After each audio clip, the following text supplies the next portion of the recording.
I see that a lot now in younger generations. They want to know, why are you making that decision? I ain't grew up like that. I never got that, because it's either yes or no. Ain't no in between. My parents, grandparents, there wasn't no in. No, that's complete sense. They ain't got to say nothing. They ain't got to say. It took me a minute to understand it, and I don't think this generation understands that. No means no. I don't feel like it is. See, key word: feel. But you feel like it is though, right? No. I know no is a complete sentence. Like, and you're saying like how you grew up, no was a complete sentence. Yes. Right? Yes. In the same sense, I wasn't allowed to backtalk either. Yeah. But here's the thing: unless you duct tape my mouth shut, you gonna hear me. That's a choice that you made. Oh yeah, faithfully. I tell you lies and it's just so toxic. You lie, I lie too. Girl, I don't love you. You know it's lies when I say it's just you. But don't be mad, boo. I once believed too.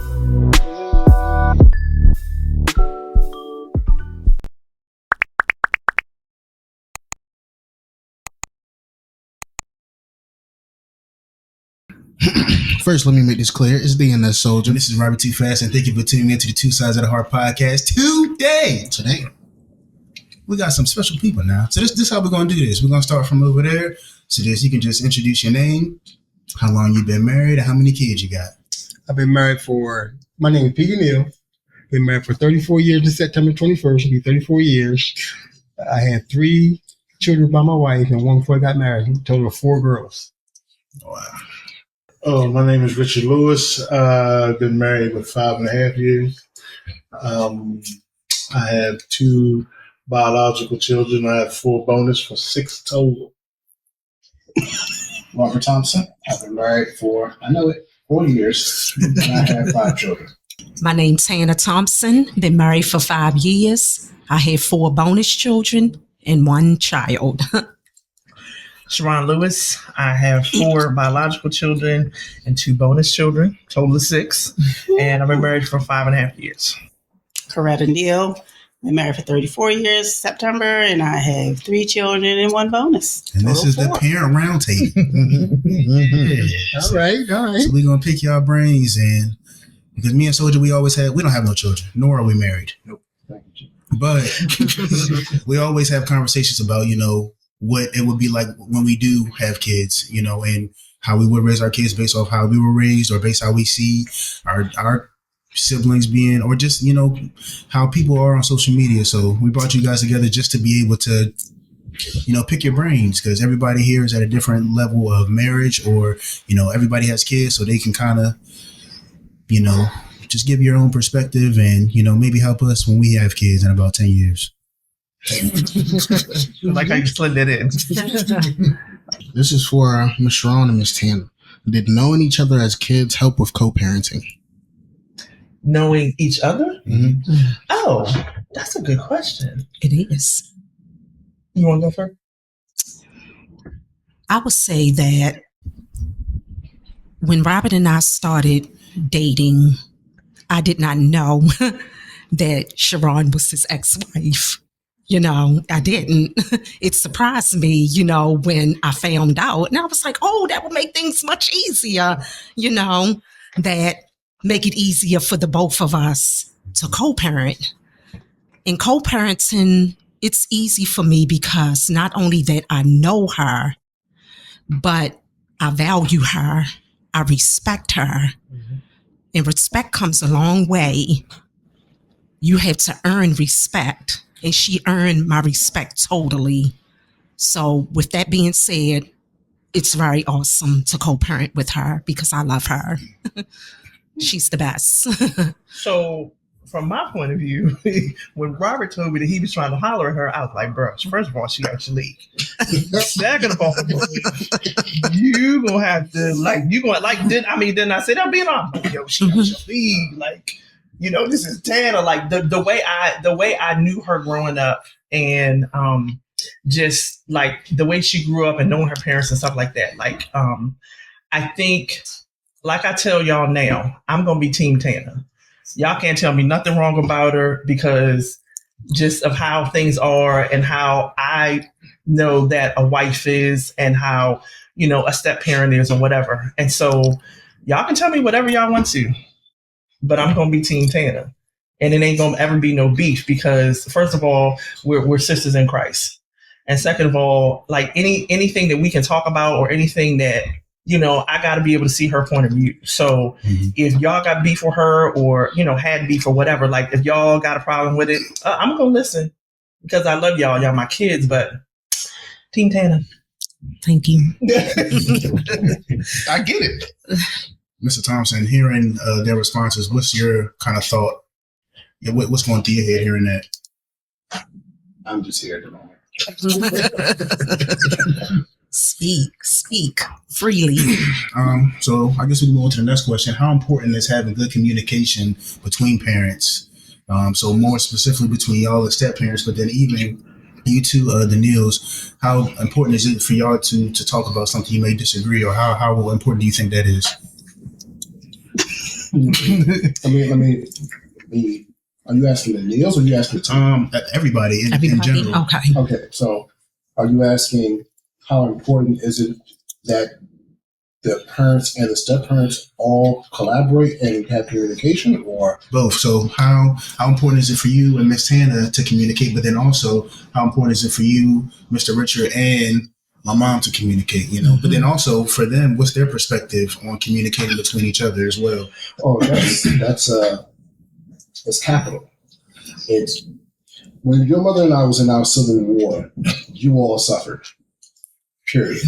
And it brought tension all the way around the board because there was no communication between the two of us. So you're made up, you look like me, but you are my namesake. But there are things about you that I can't address because that's her. Wow. There's things about you that she can't address because that's me. I might have familiarity and know her, and she knows me, but we've grown apart over the years. But when we come together to co-parent any of the children, we have to first be in alignment, and so we can administer to that side of you that I recognize, so that she can administer to the side of you that she recognizes, and collaboratively, we could be one another's sounding board to say, listen, Sherone, I know you want to kill them, but remember, you're trying to kill you in them. And here's a better way of dealing with it from the father's perspective. And she's given it to me from the mother's perspective. Subsequently, there are people that are on the outside that are looking in that can give better clarity because of their experience. Mr. Richard, he's looking in from the outside, but he can see stuff that we can't see because we're too close. There's things that Tana can see that we can't see because we're too close, because we hop up on our emotion and we just want to kill you. Or we don't understand how it is that you have two parents who are highly educated and very intelligent and you're acting stupid. So we're trying to figure out what in the world is better to have those outside perspectives and say, honey, I understand how you feel, but you might want to. Because again, to circle back to the beginning, when me and your mothers had the Civil War, she was Team Sherone and she got on my case. To the point that I was like, I don't like this one at the moment. I know I'm married to her, but Jesus, keep me in the cross. But she was able to say, you need to mature because she's not going nowhere. This is the mother of your children. Get it together, make it work, figure it out. Amen to that. What about the Neals? What about No, I see your mother's wheels turning. She's wheels turning. I'm waiting for this. This 33 years over here. I'm waiting for that. So can you repeat your question, please? How important is having good communication between you two for raising your kids? One thing, you always have to have a united front because children will try to do stuff. So one thing we did not allow our children to do is if you ask me and I say no, that's it. If you ask your dad, you in trouble. So once you ask one or the other, that's it. So we always, we always try to stay on the same page. If they ask me and I might say, what did your dad say? Because, kids are sneaky. I mean, that's what you do. And they'll say at the beginning, because that was the only time it took place, because we stopped that very soon, very fast, because letting them go play between you two can cause a lot of trouble. It can cause a big fuss. I mean, Dad might have said no, but here I come and I said yes, and he meant no, and they know he meant no, but because they want to do it, they come ask me because they figure I'm going to say yes, which that's not the case. It's usually vice versa. Usually I'm the no person and he's the yes person. I'm the no person. So they usually ask him first. So you got to kind of stay together and not let them come between you as much as possible, because children will try to drive a wedge between you for stuff that they want to do. Yeah, to add to that is that I know when I got married, I was not planning on letting nothing come between my wife and I, even down to the kids. So if they went to their mom first and mom said no, I mean no. Now, don't forget, they're girls. So they're daddy girls. They had me wrapped around their finger. But when mama said no, mama mean no. So what they did, they got smart and just come to me. And I would say yes. So that's why one thing about it for sure, like I said earlier, I'm not going to let nothing come between my wife and I. No finances, no kids, no job, no nothing. And like you said, the kids can get us, if you're not careful. I told them no. Why you tell them yeah? That's how our going to get going. Because y'all never listen to me. I'm mad now. Y'all never listen to me. But it never had to go that far. Because we have respect for each other. We know our kids' personalities too. Right. All our kids have different personalities. And we have to deal with their personalities. So I guess the question that comes to my head from Ms. Tana and Mr. Richard, when did you feel comfortable kind of stepping in to be able to, give your input to my mom or give your input to my dad about how you think that they, should go about dealing with something? For me, I can't think off the top of my head when that point was, but I've always tried to be the same way. I'll make a suggestion.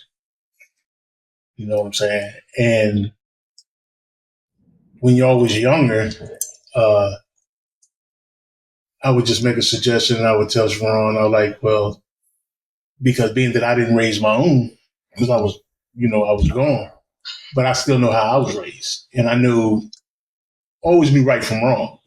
So if y'all up to some shenanigans and if you asking for something, I can be like, I can just make a suggestion and just see what she said and go at it like that. Because I don't know exactly what angle there is, but it's always an angle. It's always an angle because it was an angle when I was your age. You know what I'm saying? So that's how I got to think. And that's just how I'm wired. I always think, what did I do when I was your age? So I'll come up with a suggestion. But as you got older, I'm like, do what you feel is best. You know what I'm saying? And without going off track, and I tell Sherone this, I said, look, they can do what they want to do. They don't have to listen to what we say because they're at a certain age. But it's consequences to those actions. Just don't bring that back to your mother and me. Now, as a young adult, go ahead. Do you. Just don't bring the consequences for doing you after I've made a suggestion. I don't think that's a good idea. And you do it anyway. That's just how I try to do things. Because as you grow, I want you to be yourself. I want you to be your own person. Now, if you're trying to do something stupid, nah, it's wrong. We're not doing that. Nah, don't let them do that. Tell them to go off the break. You know what I'm saying? But that's just how I roll. I like their rope. They gave me rope. Hey, your own stuff. What about you, Miss Tana? Shaping my thoughts as a stepmother. Yeah, like when did you feel that point, like comfortable kind of stepping in and, giving suggestions? Honestly, I can't really say when, but I will say this if I can be transparent. Being a stepmother, as I quote my own personal thoughts, can be hard at times because I often feel, like responsible for y'all as my stepchildren. And without being said, it's like boundaries that needs to be set. And I try to make sure that I do not overstep my boundaries like with being pressuring y'all to be involved or affection to y'all as my stepchildren. But it got easier over the years. You know, your dad and I, we talked, we had many talks, you know, about y'all. And he helped me out a lot to learn how to be able to deal with y'all as my bonus children. So things are getting better now. After being married to him for 5 years, it's getting much better. You know. Well, when do you give your opinion? My opinion about the whole thing? No, if something's going on with one of the kids, you know I'm dealing with it, when do you feel comfortable giving me your opinion? You know, I give you my opinion straight up. I have no cut cards. I give you my opinion. That's the answer. I know. I just wanted to be right. I know, but I just wanted to be PC, right. I know. I just wanted to be transparent with that. I had to let that out. But yes, I'm sorry. So then, Minister Lewis and Mr. Thompson, do you appreciate that when they come in and give that input, or in the beginning was it kind of like, these are my kids? No, I want that. No. Because you might as well tell me what you're thinking now before my wheels start turning, and then I form an opinion and I move into action to try to rectify the situation. Tell me up front so we can kind of have that conversation, balance it out where needed. And another, key point is, and I know this may sound old fashioned, but I'm an emotional person, and my don't start. No. And I think most women are. Yes. So we react out of our emotions. So my initial emotion, if the kids have something going on, my initial thing is to, we gotta go. Oh my gosh. Like for instance, I'm not gonna say who. Somebody was in an accident on the Bay Bridge. Now we out after church having a date or whatever. We out eating. I call the waiter, come on, pack stuff up. They call Mr. Richard. I'm like, okay, come on, we gotta go get him. Richard said, no, wait a minute. Let's think about this. They're safe. They called. Let's think about this. And we didn't even have to go. Like, it wasn't that bad. It wasn't like a 2-car pile up. Like, I was just ready to go and go get him. But he was like, wait a minute.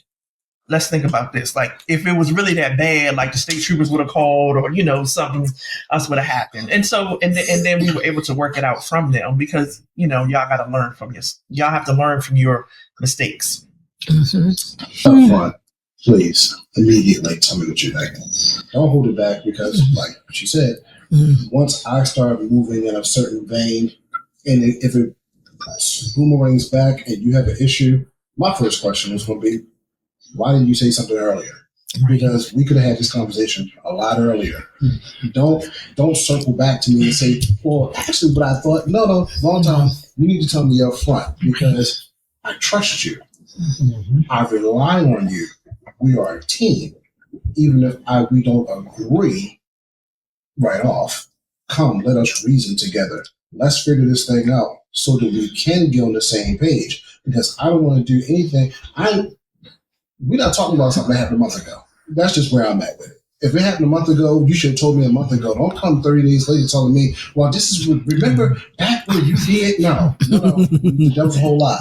You need to tell me up front what you think, how you feel, so we can deal with it right then and there. Because 30 days from now, I don't even remember what you're talking about, because I done moved on to the next thing. I'm sorry. Go ahead. What you guys say?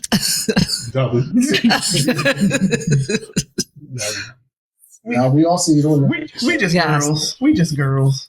We just out here all doing the same thing, ain't we? For me, it's like six of you, and it's always something. And I always try to convey to your mother, no matter how harsh or whatever, because I look at things a little different because of the life that I've lived. So, but I always want them to know I got your best interest at heart.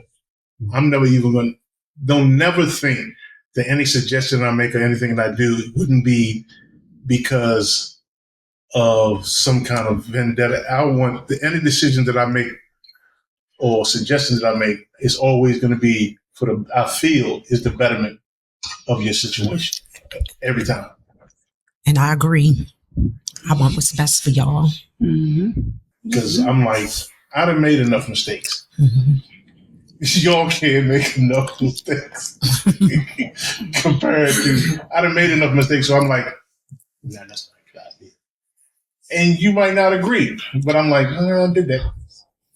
Yeah, I think the hard thing coming from the child's perspective is, one, we think we know everything as soon as you become an adult. But then two, something that Soldier said is like, you look at it from a perspective of like, this specifically might not work for me. But I think me and Soldier can agree on like, I'll listen to what you said and I'll conform it to work for my situation.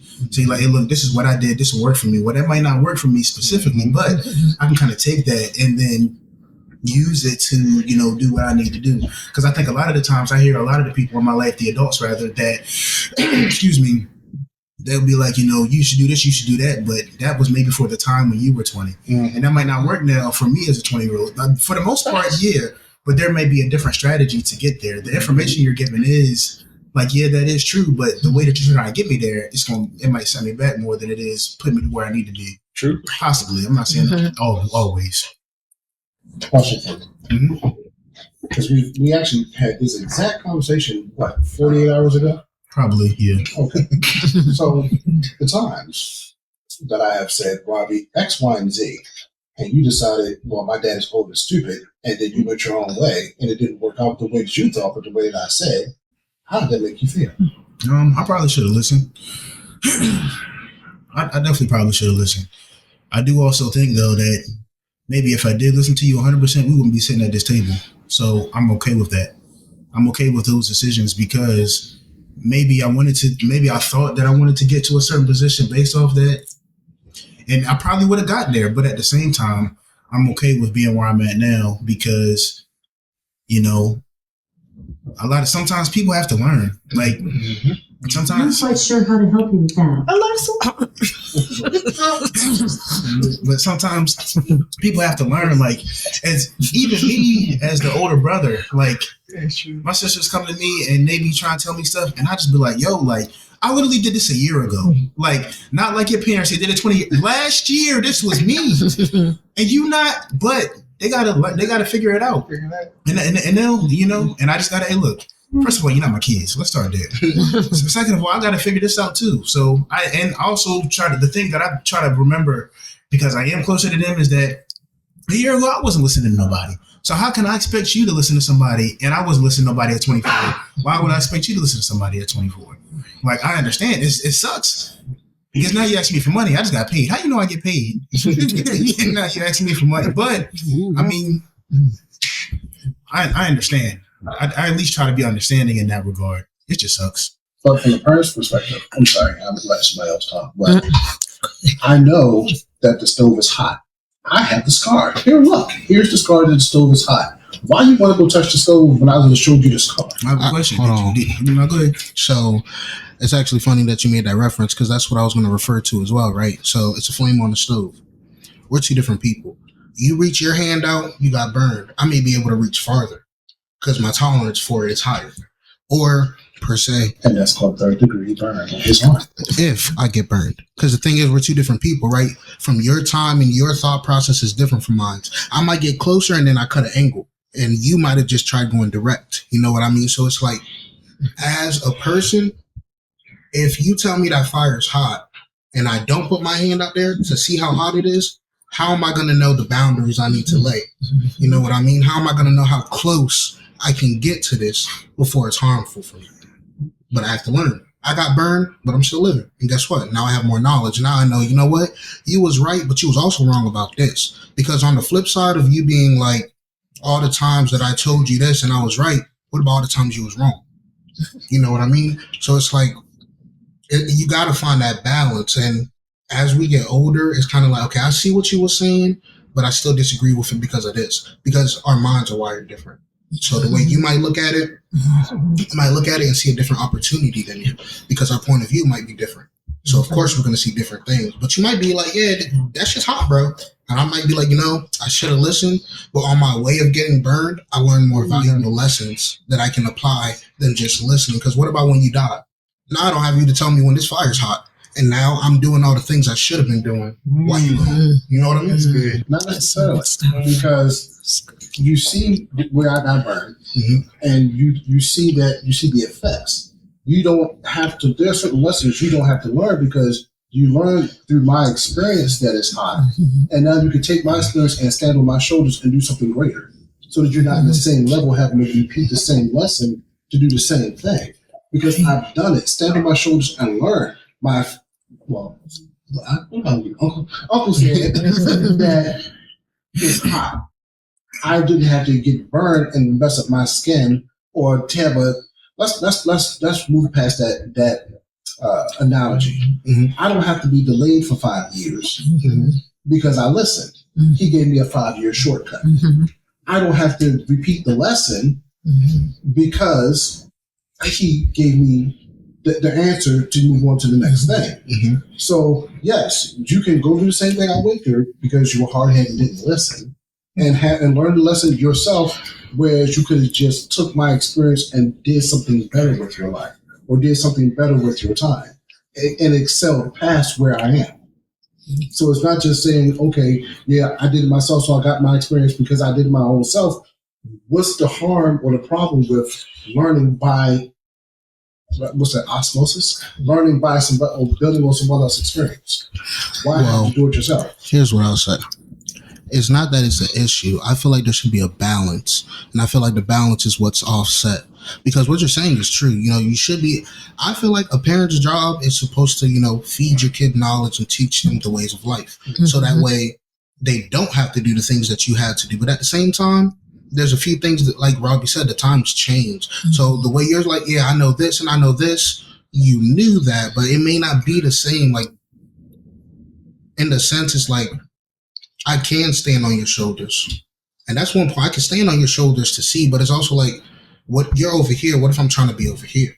And then again, you made the thing, what if, the whole 5 years, right, that I just wasted when I could have listened to you. But it's also like, what if listening to you puts me in this rut? You know what I mean? Because your path to what your knowledge and how you use your knowledge is very different. Because if you tell me the fire's hot, I'm going to proceed a certain way. But if you tell Robby the fire's hot, he's going to proceed a certain way. We're both proceeding with caution, but it's different because we use the knowledge in a different way. You know what I mean? So it's like, that's why I feel like as kids, we try to find our own way on top of parents. Like, instead of having a conversation where it's like, this is this because I went through this. And parents kind of do this thing where I don't need to explain this to you. I said this and you should follow. And I agree with it till you get to a certain age. Because now I can articulate, I can think for myself, I have my own experiences. So when you say this and you say it in a commanding tone, you need to do this. Of course, you know what? You're tripping. I think this would be easier for me versus if you came as a parent in a cool, collected, like we talk. Well, why do you think that? Well, I think that because of this, and I've been through this. Well, okay, I've seen you've been through this, but I've been through this and this. So that don't correlate to me. So that's why I feel like it should be a delicate balance, but I don't feel like it is. So it's the part that you're missing, the part of the question is that as far as the parenting goes, is where you take it at, because you're both basically saying kind of the same thing. Because when I was coming up, I didn't want to listen to nothing my mother told me. Right. And I'm 57. So you talking about 30 something, when I was 16, 15, 16, 17, you talking about 40 years ago.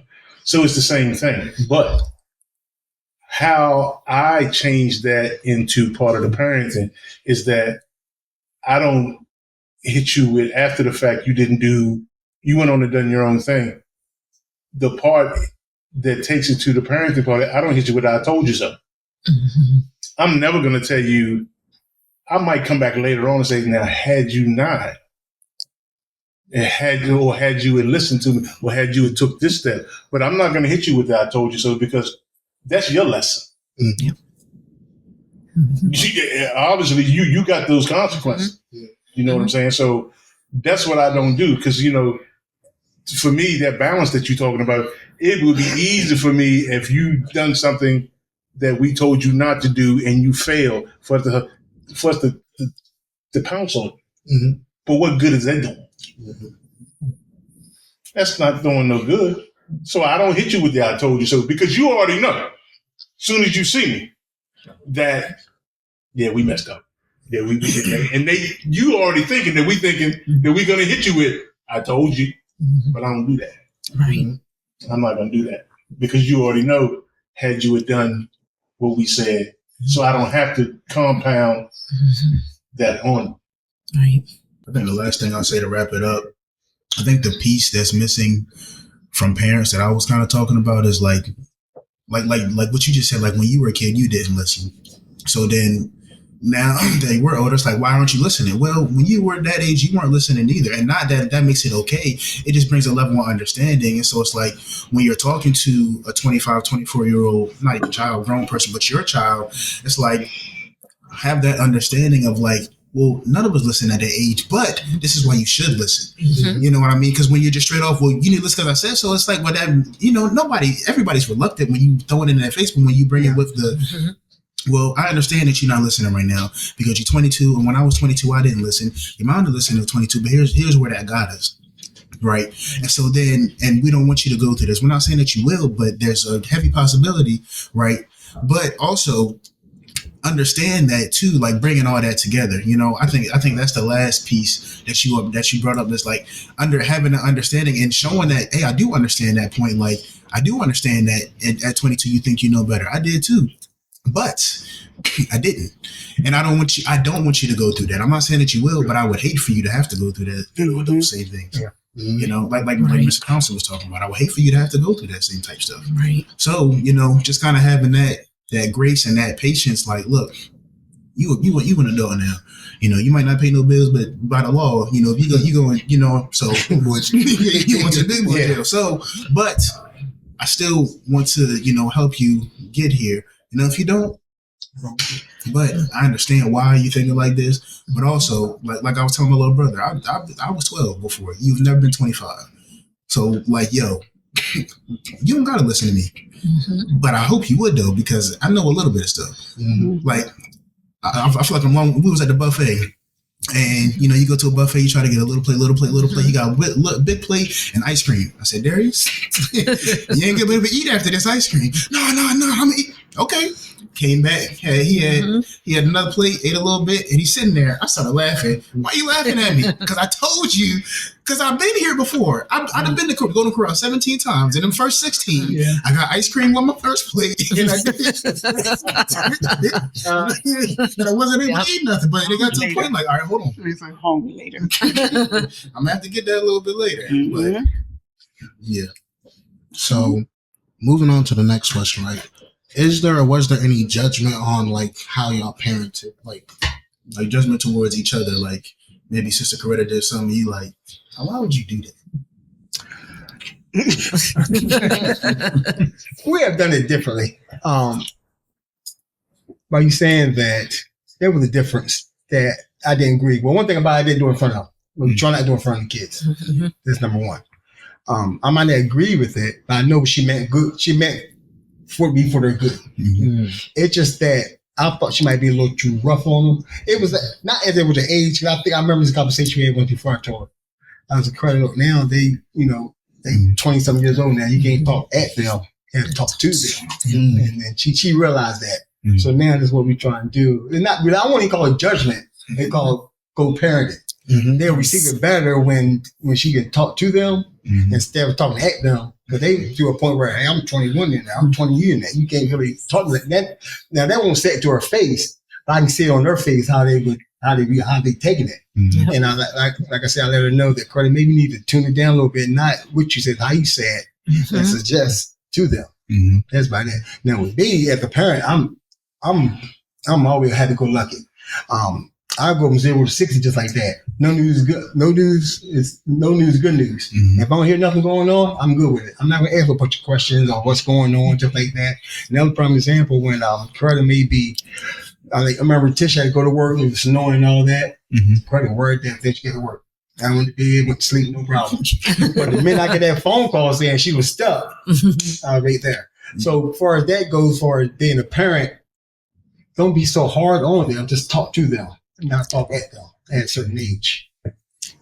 And What he's talking about is because, and when they were talking about parenting and everything, I had to learn when they became an adult my parenting is kind of over for the most part, because I done did what I needed to do, but because we're mothers, we don't want them to do things like Richard said that's unnecessary, and Mr.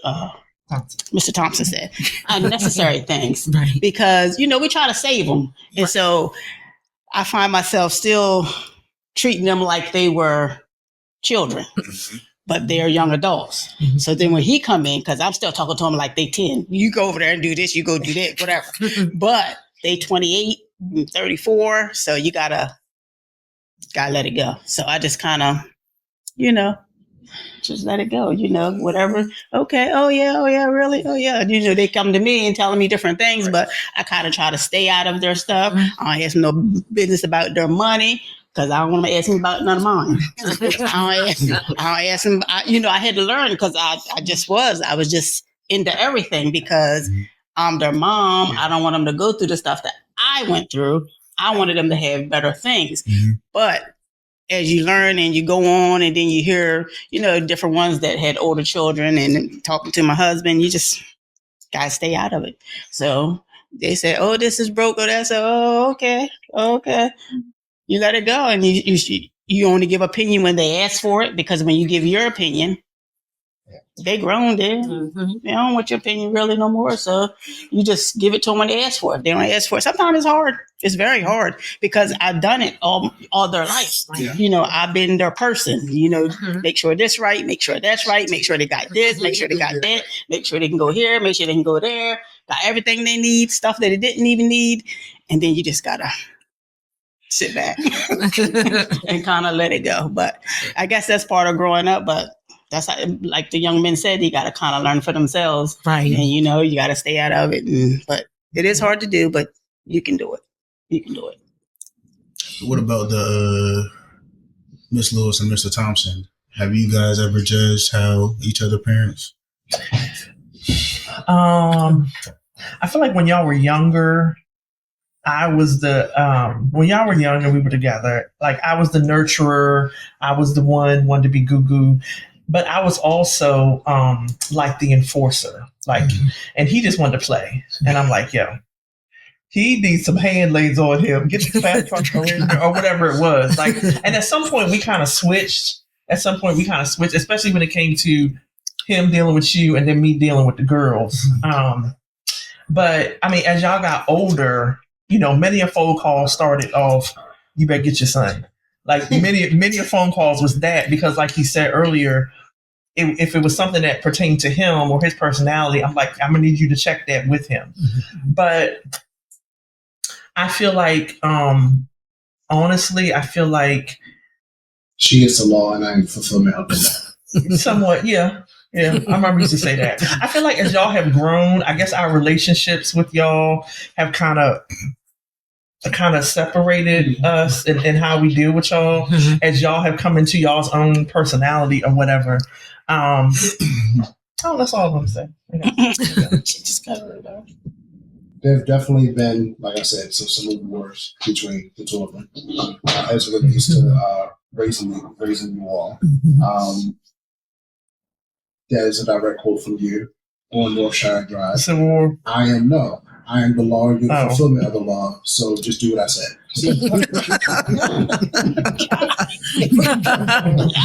But and for the most part, when you all were younger, it worked because she came from having mother and father. She came from having structure stable. I came from a single parent home. My mother was. You remember my mother. My mother was just it was her way, it was her way, it was her way. And so coming up under a very dominant mother, absent father, like I've told you all this plenty of times. By the time you was Darius's age, you've had me in your life longer than my father had been in my life and up to the day he died. You all had me longer. There are some regrets that I have that, of course, I wasn't there to be there with you all throughout your life, to raise you all, to be in the house and everything. But even with that, you all still had me in your life. I was a phone call away, or I was 50 miles away. It was never a time, okay, something at one time, that you could not just pick up the phone and get me. But I tried my best to be ever present, or tried my best to be the best father that I could with the limited information that I had on what a father was.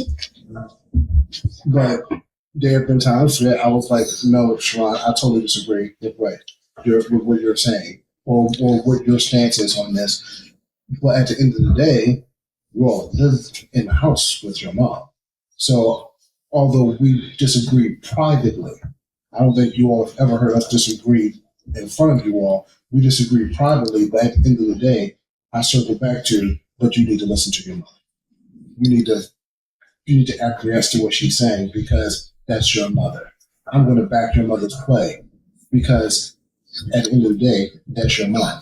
You need to respect her. You need to honor her. You need not to stress her out, because she's the one that's there with you all 24/7, period.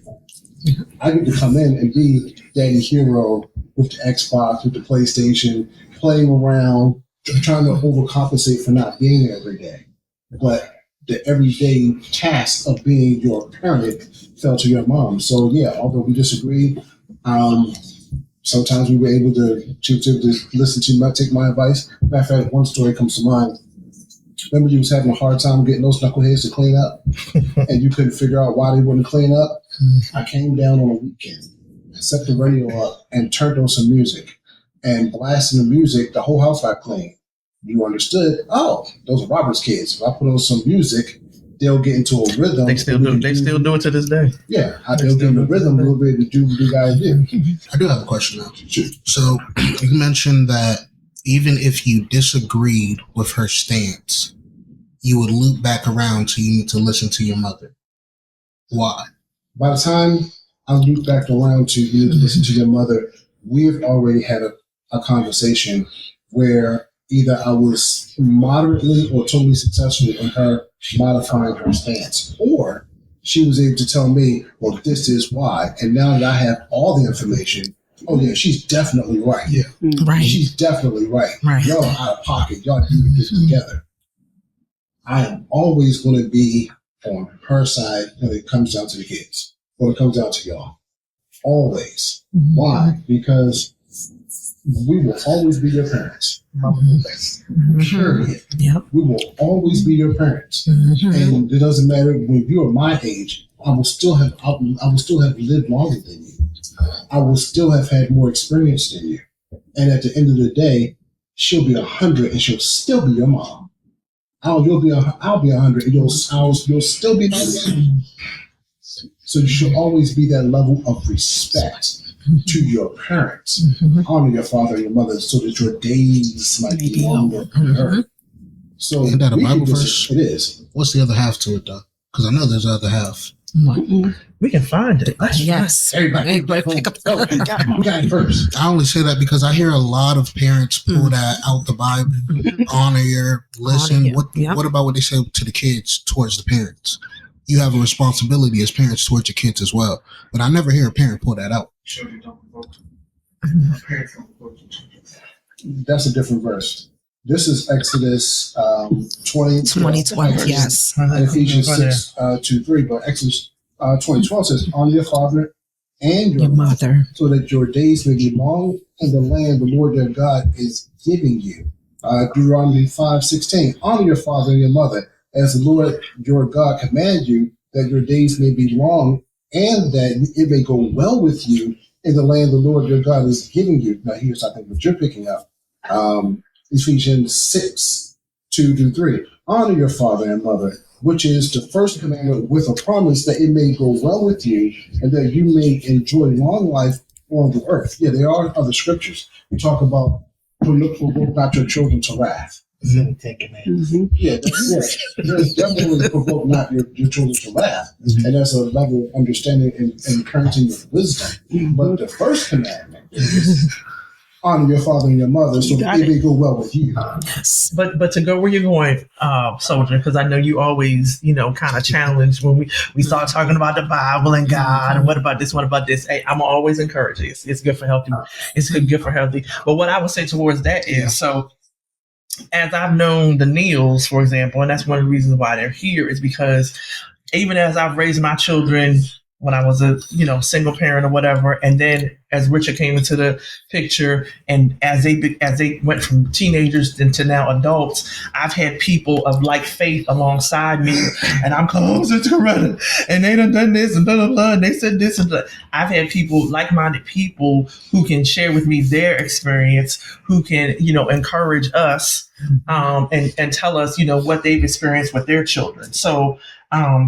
Yes, everything that you need is in the Word, but as far as like real tangible, somebody I can call to talk about it, somebody of like faith, that's where that comes in. That's the whole church fellowship mood, if you will.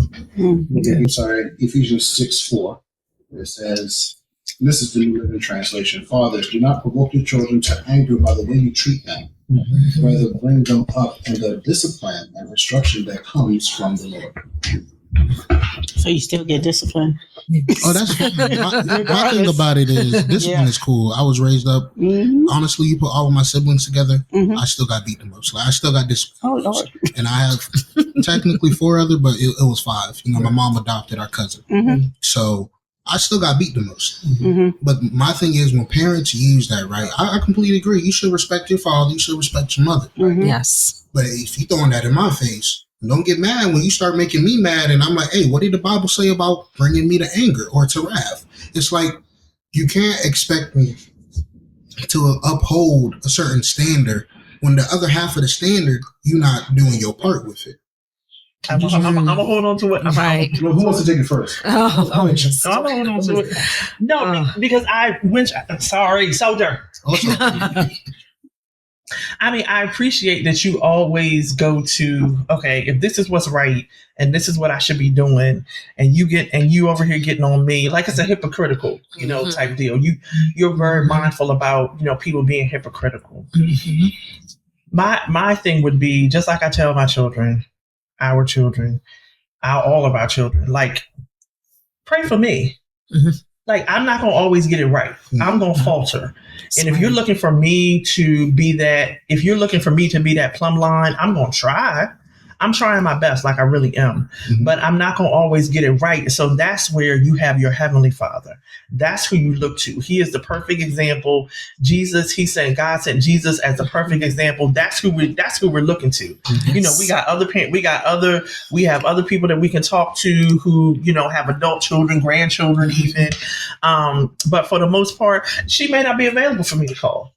So then it's like, Lord, listen, that Reese T. I only said that because you sit there. It's always going to be, something that your family member that you can point to them and say, you know what, you're being a hypocrite. Well, we all are hypocritical about something. I completely agree. Yep. I'm gonna leave it there. Yes. Because other people want to talk. Next, maybe the last topic. We were just talking about this too. So discipline. So, to my knowledge, all of you. Well, I guess we can start with the people that have the youngest child. How do you guys go about discipline with your 12-year-old?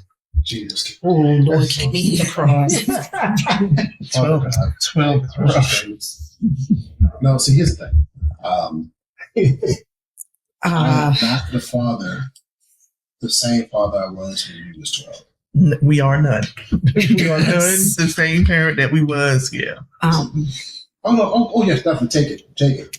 I see it. Oh, Jesus, help me, Lord. I discipline Darius differently. I find myself allowing him to get away with a lot of things as I should not let him get away with a lot of things. However, I've learned over the course of the years, instead of hitting him, I just start taking things away from him. Even though it was a little incident, that you know about that went on a few weeks ago, actually. After that incident that happened that day, I'm learning now to just be more understanding in how to handle him, like learning not to, oh my God, just hit him every time he do something wrong. Just learn how to talk to him, take things from him, like his game, his phone, all sorts of things that he likes, but to make the long story short, I'm learning more and more not to discipline him physically. I leave that to his dad to do. Can I be 100% transparent? Yes, you can. Just indulge me for this story. So, everyone here except for you two all know that Darius is not a biological child. That's right. His mom passed 6 years ago. Yes. She talked to Tana before she died and said, I know I'm not going to be here. Raise my son for me. Raise my son with Robert for me. Yes. And so she handed the baton to Tana. Because of that, I found myself throttling back because now these two need to figure out the new dynamic of stepmom or mom and son because she's not here. You two need to figure that out. We had a private conversation where I said, you can't just be the kissy lady. You can't just be the fun lady. You have to be his mom. I know this is new for you. I know this is unexpected, but you need to figure that out. So I throttled back and let those two figure it out. And I didn't go full Robert Jr. and I could have went on then because he lost his mom at 6. He has to acclimate to a new mom. He has to acclimate to a new environment because now he's coming to live with us. It's COVID. So he don't even get a chance to go to school to be able to. Matter of fact, she died when he was in the 4th grade, 4th grade. And the teacher because June was there at the beginning of the year with me, introducing him to the teacher, taking him to school, and then she died. So this teacher is the same height as his mom. So now he is holding the teacher's hand and walking with her because he doesn't, my mom is gone. When the day we told him that she died, he looked at me and said, who's going to be my mom now? And so now I have to deal with all of this. And I have to be strong for him, and I have to acclimate him to a whole new environment. So now I'm not Robert Jr. because a whole lot of crap he got away with, he wouldn't have got away with if things were different. If he was your biological child, or if she was still around, a whole lot of stuff wouldn't have happened. Yeah. So it changed the way I parented him. It changed the way I did things. I didn't go full bore on him because of the whole situation. Now, it's 6 years later. He's 12. They've acclimated. He's a little bit better. I'm definitely a little bit better. You can attest to this. I choose him up on the regular now because because I have to because that's Robert Jr. as well. It's facts. And his mother is Jamaican. So he's half Jamaican. He's dealing with Robert Jr. I gotta tune him up. I gotta get in his case. And even from you all, you know this. I have the 3-strike rule. I tell you once, I tell you twice, third time I will strike you, unless you're a girl, because I don't have daughters. But other than that, I got the 3-strike rule. And I'm going to handle things the way it needs to be handled. But as far as discipline, it's shifting back to where it needs to be with him now because it's time and I have to. And the excuse of you just lost your mom,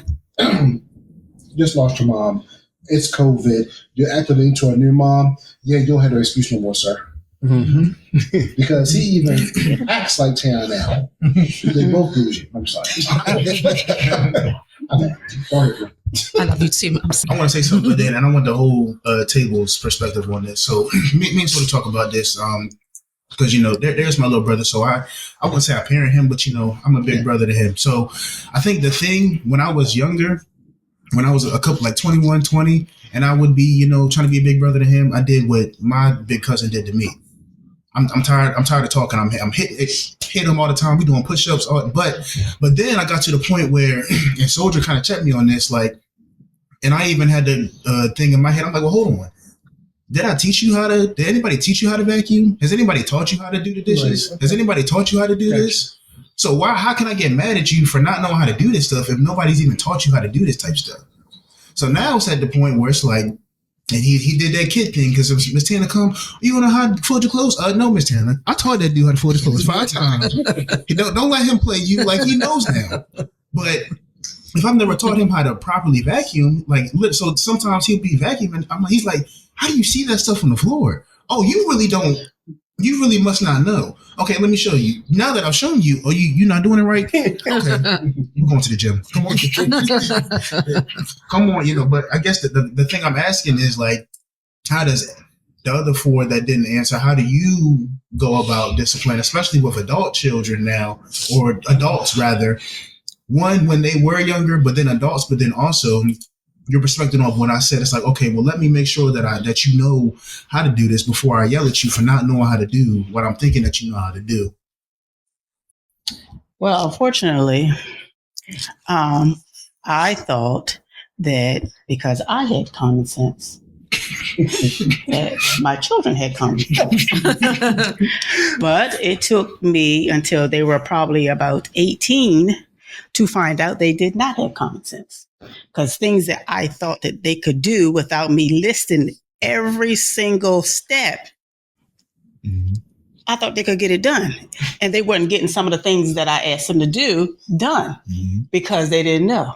And they didn't want to ask me because, I'm a little crazy sometimes. They didn't want to ask me. So I was like, well, why did y'all explain to me? Because you're like, Mom, you think that's common sense, but it's not common sense to us. I was like, oh, God. So then I started realizing these young people are not born with common sense. So you have to tell them, just like Robert said, you have to explain to them how to vacuum, and this is how you do it, and this is how you clean, and this is how you do this, and this is how you do that. And me, a girl mother, I have to teach them. That's why I didn't want no girls, but I got 3. But you have to teach them everything. You got to teach them how to be a woman. You got to teach them how to take care of a house. You got to be respectful to themselves, be respectful to others. I mean, it's a lot of stuff that they need to learn as females. And I made it was my job, and I made sure that I taught them. Unfortunately, it was rough because of the common sense piece that was left out. So I had to, and it made it kind of hard, and I did a lot of fussing, and, when they got grown, when they were little, discipline was easy. You don't got no options. It's black. I say it's black, it's going to be black. Then when you get older, then I started letting them, because I feel like, just my personal opinion, when we give children too many options, they start telling you what they're going to do and what they're not going to do. And that's not what happens at the Neal's house. Not never. You're not telling me what you're going to do and what you're not going to do. Right. When they were little, so then when I taught them that while they were little, when they got to be teenagers, it wasn't that hard. Some people say, like one woman said to me one day, we was at a daycare, and I just said, like, don't get out of that car, and she was like, oh my God, she's going to stay in the car? I said, absolutely. She better not exit that car. It's going to be me and her. But when you teach them when they're young, you don't have to worry about those things when they get older. So I didn't have a whole lot of trouble with them listening when they got older.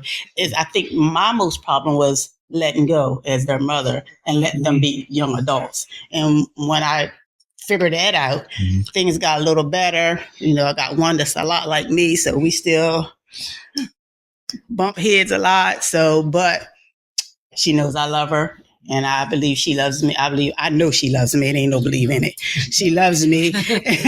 And but my opinion, you got to start when they're young. You start when they're young. You don't have to worry about it. When I say no, when I tell you sit up in church, I just look at you. You sit up in church. Look at me. I said, I mean, I didn't have those issues when they were younger, because you could tell I was the one that did he was playing on the floor, rolling around in the floor, or, I mean, they really got to get bad for him to pull out the belt or something. if when they did something bad and he pulled it out, they scare. When I do it, it's like, okay, it's another day in the neighborhood. But yeah, I feel like, again, start young, stick to your guns, don't let them sway you. They'll be good children. I got really good children. I really got really good children. The way they should go. Oh, yep. Mm-hmm. What about you, Brother Petey? Yeah, she's paid it off.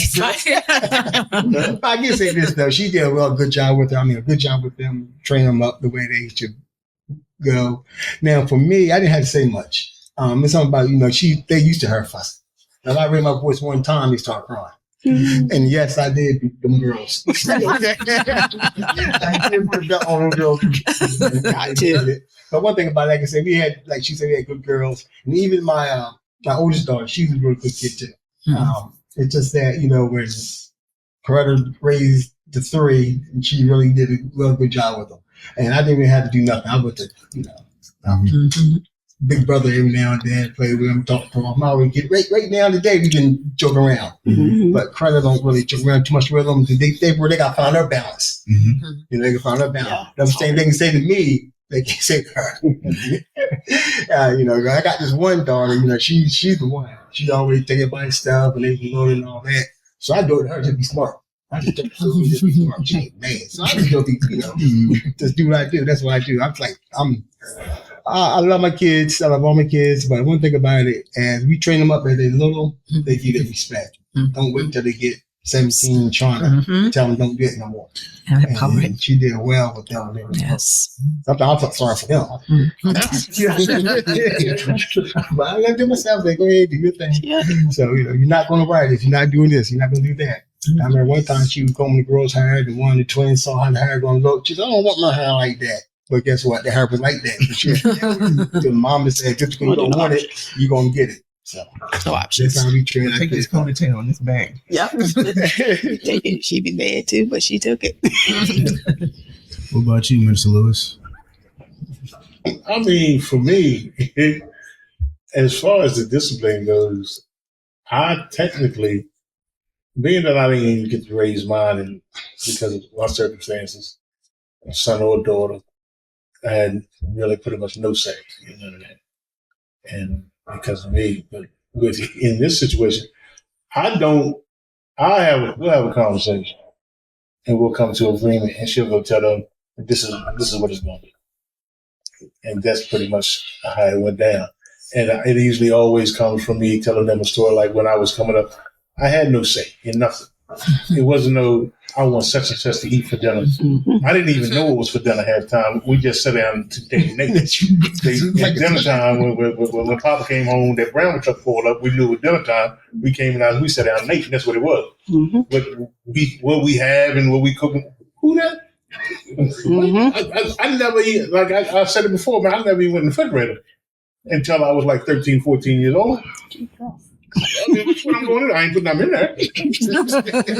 That's what they told me. What you going in there for? Oh, Jesus. I didn't know. When they told me it was dinner time, I just said the table. Okay. You know what I'm saying? I never went to the store. My mother and them bought my clothes. Got my Easter. I ain't pick out nothing.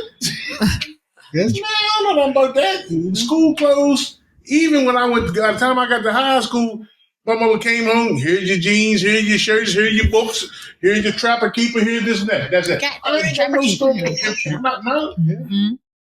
This is it. This is what you do. Yeah. This is what it is. Yeah. Mm-hmm. Man, I ain't know. That's just how I was raised. Mm-hmm. And if there was some distance, like my father wasn't around, but if she said, I'm going to call my dad, oh, Lord, he might be in Korea. I'm panicking a little bit. You know what I'm saying? I'm like, yeah. I mean, but as far as the girls go here, whenever they do something or you done something or whatever, I mean, we have a conversation. I've never went and told you this is what discipline if y'all done something wrong. I've never told none of them. Mm-hmm. I always leave it to you. We're going to have a conversation. And sometimes I'll be like, just do what you feel. You know what I'm saying? Because for me, a lot of times, the discipline has to meet the crime. Because y'all was pretty good kids. Y'all really never done nothing. Right. No. Not at all. You know what I'm saying? Yep. I'm like, you do stupid stuff. Right. You never really like out in the streets breaking up, or the police had to bring you home. Except that one time. Yeah. Oh, I mean, if you got bad grades or something like that, you get disciplined. But y'all wasn't like out in the streets, coming home late and Cussing me out. cussing, Right. or somebody came to the door and said, "I seen Robby on cussing this lady out down the street." Right. Now, what they would do. Let's clarify the police situation. First of all, 2 stories real quick. What they would do is call and say, "Robby's over here with so and so and them, and I don't think he should be. Thank you, Mrs. So and so. Tell him come on home." Now, the police situation, again, he was with some jarheads. The officer knew who he was. Came to Sharice cracking up because she was the one that opened the door. And by the look on her face, when she opened the door, seeing that police, and she backed up, looked at me. I said, "What's happening?" So he came around. "Oh, yeah. Are you Robert's mother? Well, he was over at so-and-so, and we know he's a good kid." And so they just brought him home. It was no big deal. But even that speaks measures to the expectation that people have. And they know what you said. Yeah. So he just said, "Listen, I'm not your son." I was half in it. Wow. What? Wow. And if you all would have cussed your mother out, I would appear like the Holy Ghost.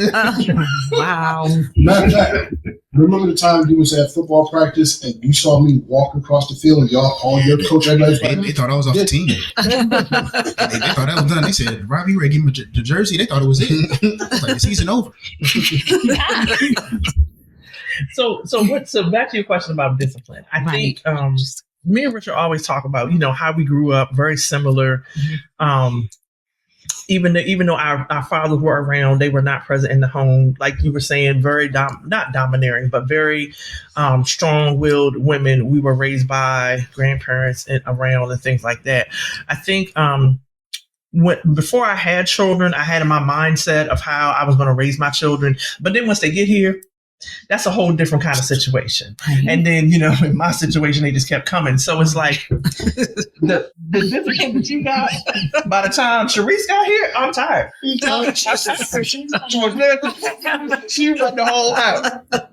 Listen, I'm tired, she can eat whatever she wants. She can come and go. I remember Robby used to call me saying, it's Sharice. What, like, senior week? It's Sharice's senior week? Yes. Is she getting that too? Yes, she is. I'm not arguing about this stuff anymore. You already seen what the first 3 went through. Govern yourself accordingly. And if you don't, I don't know what to tell you. But I think, we've talked. I think what I've learned about discipline is it's not always about the physical. That part. And I think for women, like you were saying, like we go to the emotional, and the other part is we let that stuff build up. Mm-hmm. So then by the time you done that thing, the third that I told you not to do, the third, I'm in your chest. Yes. And because I'm frustrated, I'm angry, I'm whatever it is. But like you said, you have to get to a point where you're able to communicate and then set the expectation. Mm-hmm. Like, if the expectation is there's no dishes in the sink at night. I said that for years and years. Whatever. This is the same right now.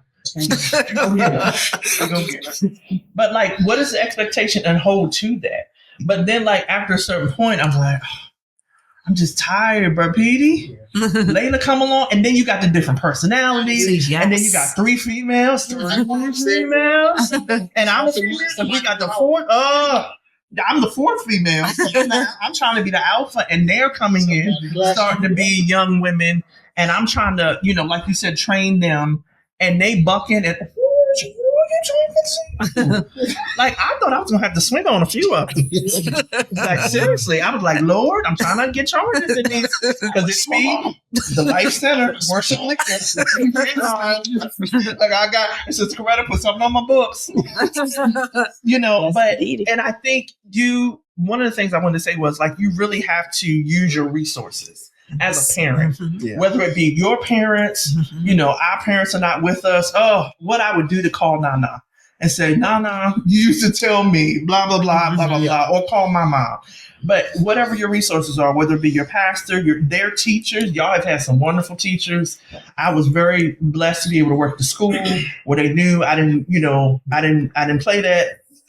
Where they brought Olivia down to the offense, it was like Olivia just stuck herself with a pencil. Jesus, what is that? And I think to answer the latter part of your question, as you all have gotten into adulthood, one of the questions me and Richard have all the time. So what do we do?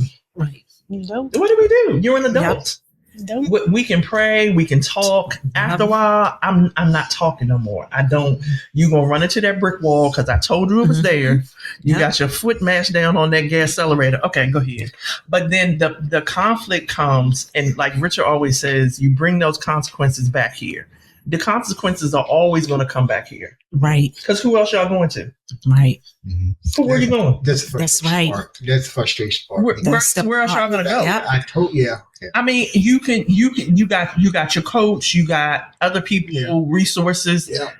I mean, but at the end of the day, who else are you going to come to? So I think that circles back to where you were with it. Like, we're going to allow y'all to make your choices, to make your decisions, but still at the end of the day, you make those dumb decisions, you still got to come back to us. Yeah, as parents, we're still going to worry about you. Right. We're going to pray about you. We're going to pray for you. We're going to fuss you out. But at the end of the day, heartbroken, sitting up at night, stressed, because we don't want to see you end up like the other guy who just died at 24 in Baltimore. Right. Like the girl who's 19 with 3 kids. Right. Like the girl who's 22 with HIV because she didn't listen. And we know the spot you came from. Right. I look in the mirror. I can make a phone call. I know where you came from. Mm-hmm. So when you make stupid decisions, especially living in Baltimore all these years I've lived in here, I don't bow to fear, but I still have to worry that you get caught up in some stupid stuff because of where we are. Right. Easy to do. Right. And you're a black man. Yeah. You're black women. Yes. Yes. So you automatically got negatives against you just because of your skin color. Yep. And so I'm scared for you to make the mistakes I made. I am scared for you to me get that phone call that you're in the hospital. Right. Or I need to come out and identify your body at the morgue. Right. I am scared that you wouldn't have let my daughters go out there with some knucklehead and now I have a grandchild by some idiot with multiple personalities. Right. So, because who you lay down with, your child is 50% of that person. And let's not talk about generational curses. And let's not talk about what's following the bloodline. Let's not have fun stuff. I got to fight with Thompson. No. Yeah. I agree with your father. Yes. We talked about physical discipline, and me and Soldier talked about this a couple weeks ago too. And so I guess, is physical discipline necessary? That's my question. Is physical discipline necessary? Absolutely. Sometimes it all depends on what happened. Like, I can't really explain, but it all depends. Like, I'll take me, for instance. Growing up with both my mom and my dad was terrible. I was the bad sister. Mind you, I'm the youngest one. All my parents had to do was look at my sister. She would start crying and straighten up. Me, on the other hand, I challenged my parents. I got to be eating every day, all day, 24/7. Wow. Jesus. Because I was that child. So with that being said, Robby and Soldier, I got it right this time. Listen to your parents. They will not steer you both wrong.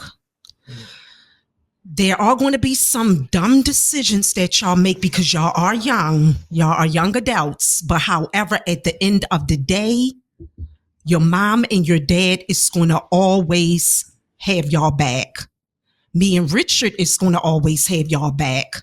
That's what blended families are for.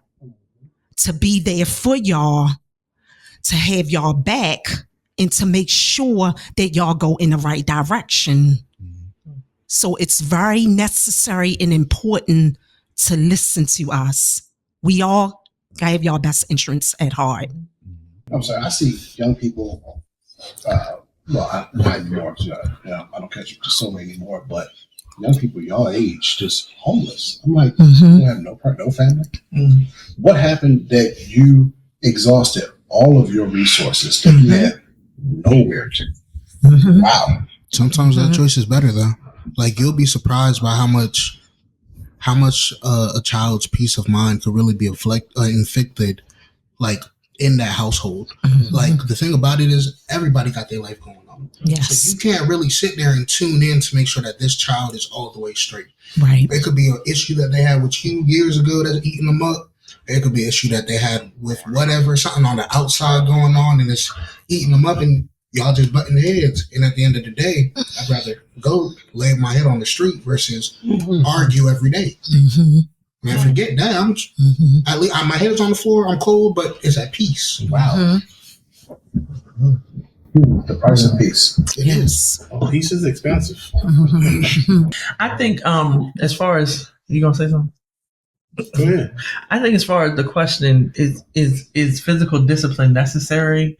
I mean, I think like if you're a young child and you about to dart into the street, I'm getting them legs. Because you're going to learn, that's not something that I can play with. That fire, I'm going to tap them hands because I can't afford for you in that moment. Now, I'm going to explain to you why the fire is hot. You're going to burn yourself. But in the moment, you need to feel some other kind of pain because that car hitting you, that's pain too. But I totally respect that, you know, child abuse exists, child abandonment, all of these issues happen that create traumatic environments. I feel what you're saying that, you know, children leave the house because they feel, you know, they gotta, you know, protect their peace or, you know, the house is a toxic environment or whatever. But I would push back to you and say, what is it that the parent is going through that someone that they birthed or sired into the world, that they look at this person, abuse them, abandon them, speak harshly to them. What has happened to them? And I'm not trying to flip the script like, okay, we're not worried about the child. I mean, yes, I'm definitely worried about the child. I'm not a proponent of child abuse at all, but I think when you get to an adulthood, you know, myself, I don't talk about my dad, but we have a complicated relationship, to say the least. It's very complicated. Wow. But I still try to be respectful to him. I want to know if he's dead or alive. I have conversations with him because I'm part of him. Right. So I need to figure out some things to be like, oh, that's where I get that from. Oh, okay. I see that. Oh, okay. That's why I get that weird little habit, little whatever. Like, that's true. That don't mean I'm a kiki with him all the time. Right. That's true. Like, it don't mean, but if something were to happen, if he were in the hospital or something, you know, I'm there. And I think I hate to go to that extreme, but I do think it's necessary for human beings to try to empathize and put themselves in the place of that other person. Like what happened to them, even as far as the physical discipline piece. Do I want to be hit on all the time? No. So I'm not going to hit on my children all the time. Right. But like I said before, times have come. Yes. Where them girls want to step up in my face and I got to shake you back into reality or something. So to speak on what you were saying, right? I actually am very well versed in that whole, like, see, my mom, I had to look at my mom as a person and not just my mother. Because, like, I had to come to a point and ask her, so, like, what did you go through? Like, why do you feel like this is okay? Oh, that's what they did. And then, okay, it's like, oh, this is just what you only doing what you know. Generation. You trying your best. I can't fault you for that. So that's where I'm like, okay, that's not going to work for me. We need to, okay, you don't like this? That's cool. Speak to me and I'm going to try to change this. And then get into communicating. I try to preach to people. You got to learn. I feel like you have to learn your parent twice. Because when you're younger, you know, that's your parent. But as y'all say, y'all change. But also, like, the child is changing too. So your relationship is changing. Like, my mom, she was born a hater. So, as and all that crazy stuff. Like abuse isn't even in their dictionary, to be honest. And like my mom was doing that to us, but then it came to a point where it's like, okay, mom, look, this right here is not cool because of this. This is how this makes me feel. And it took my mom a second to comprehend that because it was with all of us. You know what I mean? My mom get mad. She started yelling. She started this, but you start yelling at me and my ears shut off. I'm not listening to you no more. I tell her that now our relationship is a lot better because, you know, we had to switch it up and seeing her for who she is. But something I also had to tell my mom is, okay, if I left some dishes in the sink, right, you have a right to be mad. You could, whatever, you discipline me how you need to for them dishes, though.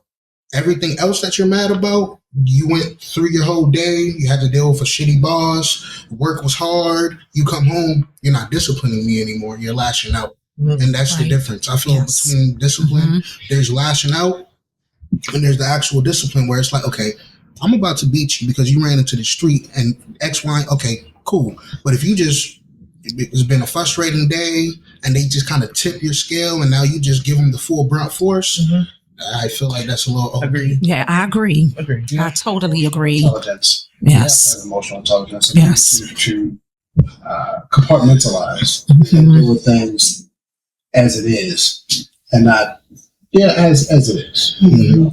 The thing I told Darius the other day, he was mad at Miss Tana and I pulled him to the side. I said, she's never had a 12-year-old stepson before. You've never had a stepmom at this age.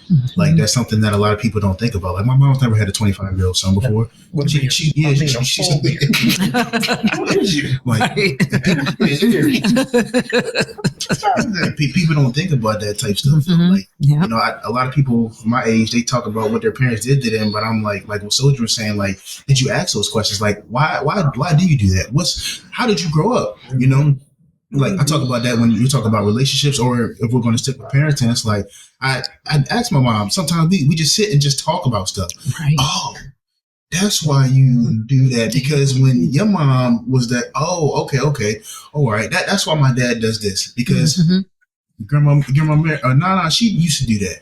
You know what I mean? Like, a funny story. Every time you be saying, like, I remember when I lived with my dad in 9th grade, we came down and Olivia said something smart to you and you didn't kill her. I was so lost. I was like, she just said what to Sherone? That's crazy to me. Like, I would never. I still don't cuss in front of y'all. I won't. I'll be like gearing up to, and I'm like, you better not. No. I like living. Right. And at my age, I will not cuss in front of my parents either, because what they would do, Robert? No, I don't. I would not cuss in front of my parents. Her parents checked her on vacation, and you was like, that's your wife. That's her parents. Right. I wouldn't even do it. And I'm at 49. I will not disrespect my parents at all. At all. Yep. But it's like you said, raise you up in the way that you should go. So I don't know the whole verse, but you know, when you become an adult, you're not going to go away. You're not going to stray away because, you know, it's in there. When you asked about the discipline, and I said again, young, and do you think it's physical? I say yes. Because when you get them when they're younger, when they get older, you don't have to worry about. You said what to Coretta? No, they don't say that. Because I disciplined them while they were younger, and they don't come out their mouth no type of way to me. Now this one that's sort of like me and her have to get in it, but that's the ones, you know. And yes, and what the young man said, that she did ask me that too, because we do things because like our parents used to do. And she asked me the same question, but what did you, well, why do you do this? And because I'm not a laughy person. Right. So, and her dad is laughy, jokey, and I'm not jokey. Cause like he said, they can say things to him and it's okay, but it's not funny to me. That part. I mean, I just been serious all my life, I guess. And it's because I had things to do. And first of all, I went to a school that I was scared and I had to put that shield on, and I guess I never took it off. So I don't do a lot of laughing. I mean, I laugh. I mean, but when it comes to raising my children, it's not no fun stuff, because I wanted them to be good, productive citizens, and they are that. But now that they've gotten grown, when I said I had to drop it, the parenting is basically over because they're grown, and two of them don't even live with me. So what they do is what they do. So, but some of the stuff that we do is from what we were raised, how we were raised, and what we had to deal with, and we have to understand that. I don't remember beating them because I had a bad day and I brought it all to them. Right. I don't remember doing that. Right. And I didn't wait for a series of things. He did. I got him for everything. Boom, boom, boom, boom. He goes a whole week or a whole 6 months, and he might get them for the whole 6 months. And they think he crazy. But me, I didn't. I did it as we went along. So, I when I say stop, I mean stop. I don't give no 3 strikes. Just one. The second with my hand coming. And so, when they got older, they were good kids. I didn't have to worry about them saying something out the side of their neck. They go on in that room and sit down somewhere. So, I say yes. Everybody around the table raises different, but I say yes. They need their hands laid on them sometimes. So, Richard, brother Petey, I got him, sir. I didn't raise mine. Everybody know I didn't get a chance to raise mine. Mm-hmm. So I don't even know what I would do in certain situations. Because I didn't really I could probably count on my hands how many times I got Father ain't beat me. Anybody beat me once for something stupid I did when I was really, really young. I don't know. It's just I'm out the mob where I understood a long time ago that no is a complete sentence. When my parents said no, it wasn't no whys. Why? That's back talk. Yep. And I seen from other people who back talk what happened to them. I was like, I don't even do that. It was no, and they kept it moving. There wasn't no knowing why. I see that a lot now in younger generations. They want to know why are you making that decision. I ain't grew up like that. I never got that because it's either yes or no. Ain't no in between. My parents, grandparents, there wasn't no in. No, that's complete sense. They ain't got to say nothing. They ain't got to say. It took me a minute to understand it, and I don't think this generation understands that. No means no. I don't feel like it is. See, key word, feel. But you feel like it is though, right? No. I know no is a complete sentence. Like, and you're saying like how you grew up, no was a complete sentence. Yes. Right? Yeah. In the same sense, I wasn't allowed to backtalk either. Yeah. But here's the thing: unless you duct tape my mouth shut, you gonna hear me. That's a choice that you made. Oh yeah, faithfully. That was a choice that you made. Did you hear what else I said? I seen what happened to the others that backtalk. Oh. So I learned that no is a complete. So you made a choice. Yes. So I made a choice. I don't want that backhand. And you're gonna give it to me, and you're gonna give me the reason why too. No, they still. I seen them get that backhand. They still with no explanation. No. This is the next part. Go outside and get that switch. Hey, look, man, that was the worst sentence ever. You get the 1 too thin, I'm gonna go get it myself. I done seen. My great grandparents had foster kids. We went to church every Sunday. I seen we cut up in church. Went so bad one time, and my uncle was home from Philly, and I don't know which one of them ushers was doing something. They came over with them fans and they hit you with that fan. Y'all better stop cutting up back here. This and that. We were laughing at everybody. We thought it was over. We seen Uncle Charles go on leave. It's like 10 o'clock. We all in bed. We doubled up in the rooms, sleeping in bed together. Yeah. Sleep. Mary Johnson. And Uncle them coming in. Them lights come on. Cover and go back. With that bell. It's like 10 something. We think we sleep. We think it's over. We thought we can get away with it. Man, them folks ain't play with us, man, back in the day. And they ain't say nothing. Right. Move your hand. That's the only thing I heard. Move your hand. Yeah. You met Yvette, my sister. I see my mother put my sister Yvette in a wall. Mm-hmm. I'm not saying pushed into a wall. I mean indentation.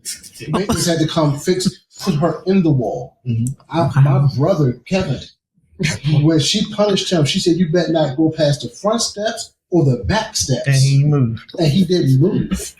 I seen my mother lay my other sister out cold. So back talk, what? That was a whole sentence. Let me tell you how I raised the older four versus Darius. You remember that time y'all had that rock fight in the townhouse? Yeah. Now, all I said was put me on speaker. I'm going to beat everything in the house when I come home. And I hung up. By the time I got home from work, everything in the house was asleep. All the lights were off because I said what I said. I'm not explaining nothing. Even now, Darius, I'm not explaining nothing. He might ask you why. And then if I hear it, I'm instantly mad because militarily, if I say hit the dirt and you ask me why, Sarge, I got to hit the dirt, your head just got blown off. Right. As a parent, if I say do it, it means do it. It's no, you're not my size. You might even be my size as an adult, but you're still not my size. I'm your parent. I should command enough respect from you that if I say no, it's no. Not because of fear, but out of reverence for the fact that I'm your father. That's your mother. If we say no, no means no. So I have a question. I got a story though. Well, my question would be: does that change as they're, earlier we spoke on them being able to articulate themselves a little bit more, so maybe they can understand. Like I feel like for me, I don't have kids, but I think that when I do, under 10, like, yo, what I said is what I said, because like, come on. But as you're starting to get older and maybe you can understand, it's like, you can have conversation. Yeah. Like they're like, then conversation so that they can understand. Now, once I've explained to you, it's like, like I said what it is. Why? One, because I said so, but also because this is why. But I've already explained to you why. So the answer is because I said so. Because at this point now, we've already had this conversation. And you're not slow. Mm-hmm. So me and Uncle Bobby had a conversation a while back. It's in the same vein. And I think it goes from generation to generation, what discipline looks like, what parents will allow, what parents won't allow. And I said to him, Uncle Bobby, do you think that the reason, because Papa Tillman, it was no conversation. It was none. It was an I, a point, this is what I said do, and then that was it. And I said, well, Uncle Bobby, do you think that's because in your day, it was no conversation because you could have been lynched? Your life was at stake. Papa didn't have time to sit down and explain, well, son, this is why. No. If you go out them doors and the right person catch you in one of them hoods, they wear different kind of hoods these days, but I digress. And different kind of uniforms these days, that your life would have been at stake. And I think there's something to be said about what Robert said about just reverence and respect. And I understand not all parents, I could feel where you would go with this, Soldier. Not all parents are deserving of respect. Not all parents are respectful. But if you have a good parent, a loving parent, a parent who has looked out for you, who has provided for you, done the best that they can, you got to trust that for right now, this is the answer you're gonna get. Now, once we're to safety or whatever, then we can have that kind of conversation once things have slowed down. But like right then in that moment, I'm gonna need you to stop, listen to what I'm saying. We got something to do. We got a move to make. But I think just parenting in general, it's just changed from year to year as children have had access to more information, but no wisdom. They just got a bunch of information coming at them. They'd rather believe me and my sister talk all the time about my nephews. They'd rather believe JoJo, who got the same phone you do, but still no wisdom. and than their parents. That's because you have a lot of information, but you don't know how to apply it. And common sense. No common sense. It's common sense. So you know that we love you. Mm-hmm. You know that we go for you. We rock with you. You're pretty much a son. Mm-hmm. So as a father to a son, if I say something, I should have enough credit in the bank with you to say, you know what? Let me take it. Let me listen to what he's saying. Let me slow down and just mull it over, because he's never lied to me. Mm-hmm. He's never steered me wrong, and he's never treated me with any type of disdain. But he's treated me as if he was my biological father. Mm-hmm. I've treated you like I treat Robby.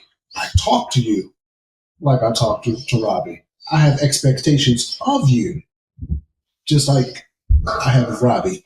She has mothered you. Mm-hmm. She has fed you. Yep. She has clothed you. She has covered you. I don't know about the clothes, but yeah.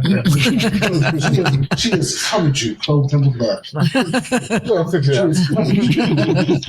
She's allowed you in her home. Mm-hmm. She has disciplined you.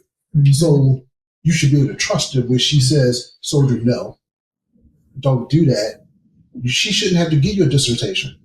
Mm-hmm. So if we're talking about when I was younger, okay. But when it got to the point where I can articulate for myself, it is not that you don't have enough credit to pass. I hear what you say, because if I honestly didn't care about what you said, you would know. And that's just from the type of person I am. You would see it in my face. Right. So it's not that you don't have the credit, but it's like, okay, you said this, or in this situation, you're telling me no. Why are you telling me no? Because at the end of the day, you don't know what I have in my back pocket for the danger that lurks. So you could be like, there, as you said, you go outside, that white man in the hood catch you, it's done for you. Maybe for you. When I pull out this 4.5, it's a different situation. And I'm not saying that's what I'm going to do, but what I'm saying is, when you tell me something, you're giving me information, right? So you're giving me incomplete information. So when you say no, well, why? Why are you saying no? I want to throw this to the other end of the table. No, honestly, I want to throw it to you two. What about why? No, respond to what you just said. I don't know if I can, because the comment you made, if I'm telling you not to go out because there's a cop or somebody's out there, Right. and you're gonna pull a gun. No, that was just an example. Right. But I don't. But see,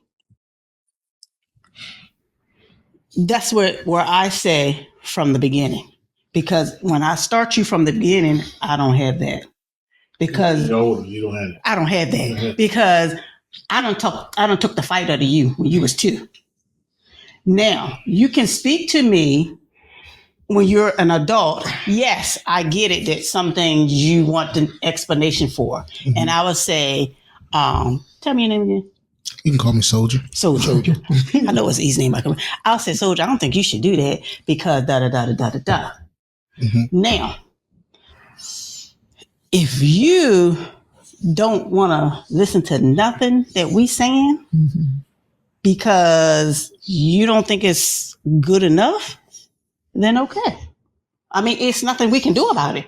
The best I can do is try to guide you in the right path. Mm-hmm. When you're young, I'm not going to give you a reason. I'm just period, point blank. No, it's a sentence like they said. No. When you get older, I did have to learn that I have to find out where you're coming from, where you're coming from, and what you're trying to do. And then once you tell me where you're coming from and what you're trying to do, because again, I had to learn, because it is a hard job as a raising or parenting grown people, because they think they're grown. Like you said, you got to tell me why. Yes. So I do understand a little bit about you saying why, but you got to come right when you say that why to me. Mm-hmm. You can't just come, well, why?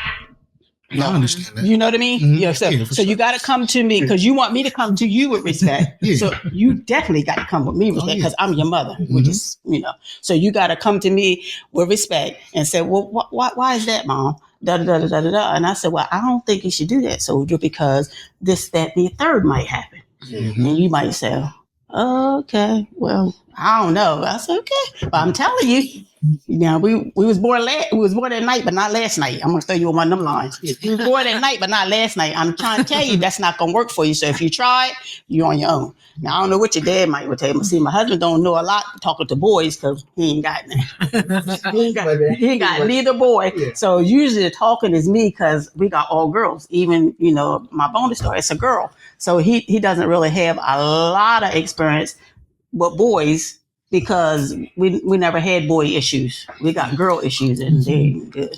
They ain't never good. But I would go with you like that. I would try to find out what are you trying to do? What are you talking about? What you trying to do with it? Where are you trying to go? What's happening? Or what happened in school? And it took me some time to get like that. Again, when you was talking about your mother, it took me some time to get like that because I would just shut off. It's going to be like this, and that's the way it's going to be. But that's not good either. Mm-hmm. So I am learning in these years as they're growing that I have to listen to them, and I have to let them be their own person too. Mm-hmm.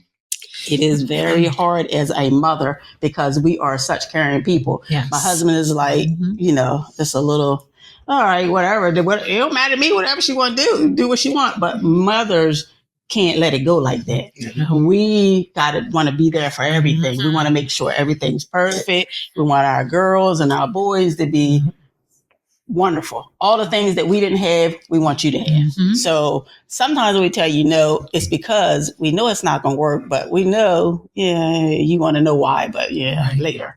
We'll talk about it later, So I would try to do it like that, try to talk to you a little bit. When Soldier gave his analogy, mm-hmm.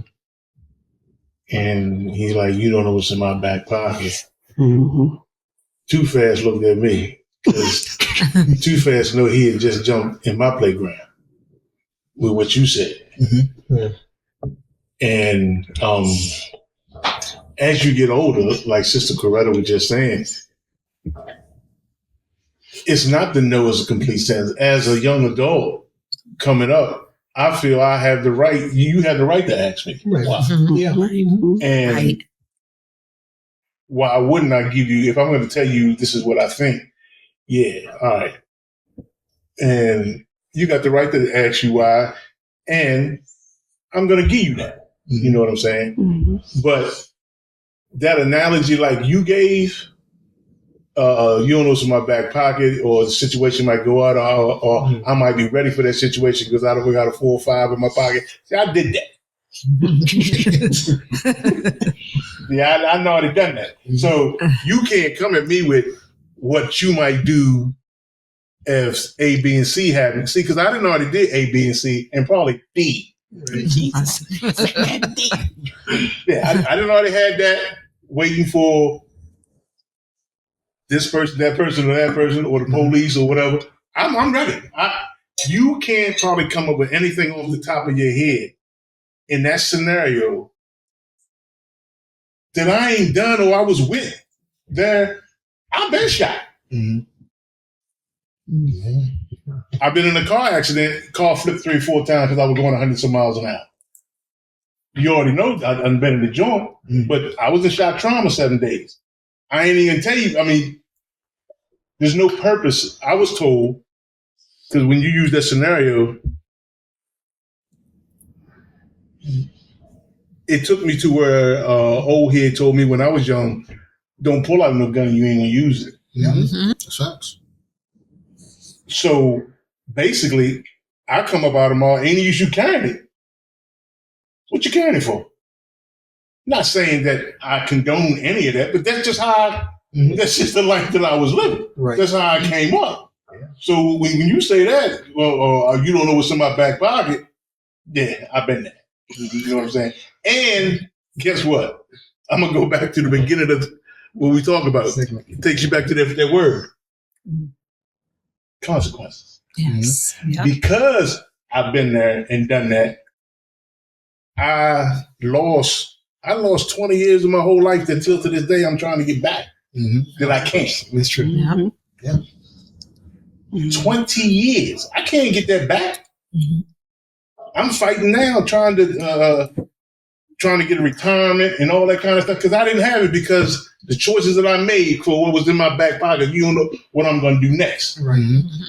So I lived that. So when I tell you the why, when you say why, when I give you my explanation, I got credibility behind that. Yeah. Trust and believe. When you ask me why, when I tell you something, when I give you my explanation, I got backing behind that. And guess what? I got other brothers that I know who been where I've been and would tell you the exact same thing.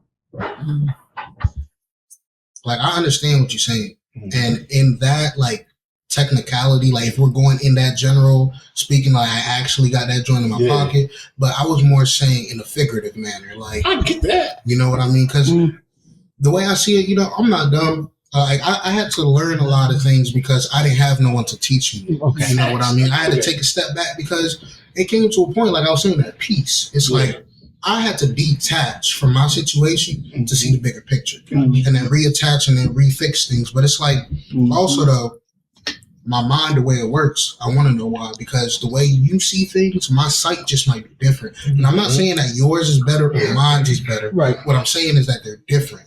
So when they're different, and you tell me no, and it's going against my sight, well, why? And then you be like, well, because I did this, okay, you know what, maybe. I ain't trying to flip my car 3-4 times, let me slow down. You know what I mean? Yeah. But at the same time. Because you drive fast too. No, I do. Well, not anymore. You know, there's other reasons behind that, but you know, I drive like a civilian now. But like, you know what I mean? Like, it just might be I may have something that you didn't that I could use to my advantage in that situation. Absolutely. So when you telling me why, well, because this, and this, I'll be like, okay, I understand that, but I got this, and this. And that's when we get into the intricate details of whatever is going on. And that's when I tell you, do you, good brother?